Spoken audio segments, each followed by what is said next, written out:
ನೀವು ನನ್ನ ಹತ್ರ ಬನ್ನಿ, ಯಾವ ಸ್ವಾಮೀಜಿಗಳಿಗೆ ಬೆದರಿಕೆ ಒಡ್ಡಿದ್ದಾರೆ ನಾನು ನಿಮ್ಮ ಹತ್ರ ಪರ್ಸನಲ್ ಕರ್ಕೊಂಡೆ ಹೇಳ್ತೀನಿ. ಯಾಕೆ ಅಂತಂದರೆ ಅವಶ್ಯಕತೆ ಇಲ್ಲ ಅಂದರೆ ಯಾಕೆ ಬೆದರಿಕೆ ಒಡ್ಡಿದ್ರು, ಕಣ್ಣೀರು ಯಾಕೆ ಹಾಕಿದ್ರು ಸಾಧು ಸಂತರಿಗೆ?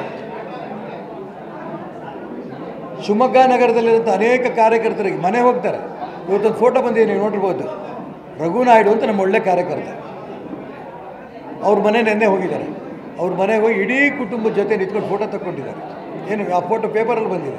ಯಾಕೆ? ರಘುನಾಯ್ಡು ಯಡಿಯೂರಪ್ಪನವ್ರ ಮಕ್ಕ ಅಜ್ಜ ರಾಘವೇಂದ್ರ ಜೊತೆಗೆ ಇರೋದು ಅಂತ. ಅದೇ ರಘುನಾಯ್ಡು ಬಂದು ಇವತ್ತು ನನಗೆ ಬೆಂಬಲ ಕೊಟ್ಟು ಇವತ್ತು ಭಾಷಣ ಮಾಡಿದರು. ಈ ರೀತಿ ಅನೇಕ ಕಾರ್ಯಕರ್ತರು ಮನೆಗೆ ಹೋಗ್ತಾ ಇದ್ದಾರೆ.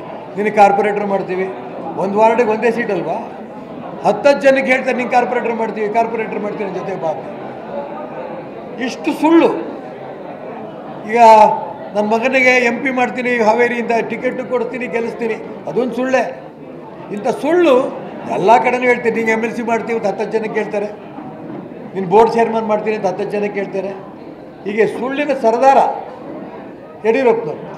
ಅವರು ಇವತ್ತು ಶಿವಮೊಗ್ಗ ನಗರದ ಎಲ್ಲ ಭಾಗದಲ್ಲೂ ಕೂಡ ಕಾರ್ಯಕರ್ತರು ಕರೆದು ನಮ್ಮ ಜೊತೆಗೆ ಇರ್ರಿ, ಅದು ಮಾಡ್ತೀವಿ ಇದು ಮಾಡ್ತೀವಿ ಅಂತಾರೆ. ಆ ಕಾರ್ಯಕರ್ತರು ಕೆಲವರು ಹೋಗ್ತಾರೆ, ಮತ್ತು ಕೆಲವರು ವಾಪಸ್ ಬರ್ತಾರೆ. ಇದು ನಡೀತಾ ಇದೆ. ನಾನು ಅದಕ್ಕೋಸ್ಕರ ಸಾಧು ಸಂತರಿಗೆ ಇವರು ಎದುರಿಸಿಲ್ಲ ಅಂತ ಹೇಳಿದರೆ ನನ್ನ ಜೊತೆಗೆ ಯಾರು ಪತ್ರಕರ್ತರು ಬನ್ನಿ, ಕರ್ಕೊಂಡು ಅವ್ರ ಹತ್ರ ಹೇಳಿಸ್ತೀನಿ.